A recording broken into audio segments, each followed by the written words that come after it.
I also do think that this game is of intrigue as well, as Penn State, they completely dump truck Texas A&M, and now they go up against another team from the great state of Texas in the Texas Longhorns. So in the future, they'll be going up against back-to-back SEC teams for the time being. One SEC team, one Big 12 team, and for Texas, they open up in a lot of places as a 5.5-point favorite, where I'm seeing it in most books right now. Circa, where I sit, they currently have a straight 5, but mostly 5.5, and your total, that is anywhere between 139.5 and 140.5, and with Texas, I did set them as a 5.5-point favorite, so this is one where I'm going to see where the line is going to marinate and where it's going to move, because I'm doing this just a few hours after Penn State versus Texas A&M wrapped up, and Penn State had that big win. So we shall see where the betting market goes on this one. And with regards to the total, at a 140/139.5, which I'm seeing a relative split between having below a 140.5 and having 140.5 on the nose, I would be willing to go over.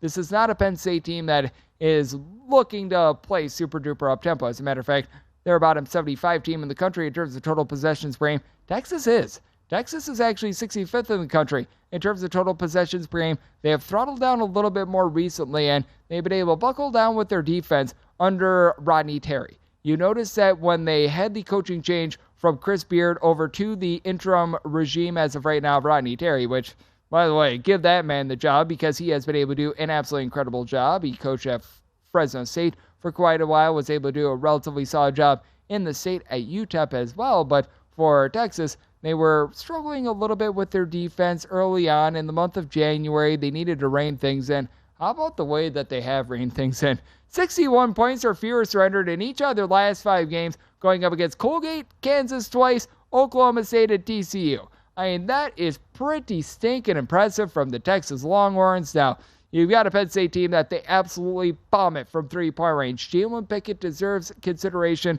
for All-American, as he has been that good. He's been able to supply 17.5 points, right around 7 boards, 7 assists, shoots just below 40% from 3-point range, as they've got Winter and Funk. Cameron Winter along with Andrew Funk, both of these guys are good contributors. They combine to shoot in that pocket of 40+% from 3-point range. I absolutely love what they're able to bring to the table for this team, but they just don't have anything down low. And I recognize that this is not a Texas team that is necessarily going to be having a whole bunch of guys that are generating a bunch of rebounds, but they did get Timmy Allen back in that game against Colgate. He has been really their top rebounder all season long, and Dylan DeSue, he's been able to give the team double figures in 5 out of the team's last 6 games. Transfer from Vanderbilt was a little bit of a flopperoonie to start out with. He has really been able to ascend recently, though. And then Sir Jabari Rice, 12+ points, and now 11 out of the team's last 13 games. Came off the bench, was the leading scorer for Texas in that win against Colgate. I absolutely love what he's able to bring to the table.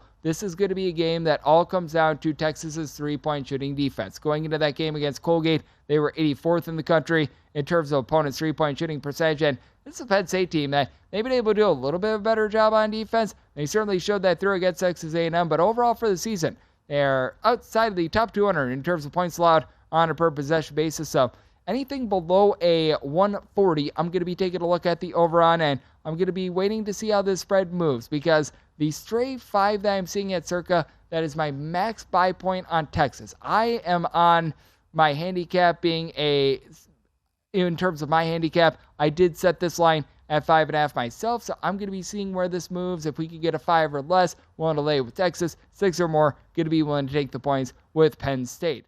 Visit VSiN.com to get current odds, listen for free, find showtimes, and download VSiN sports betting podcasts.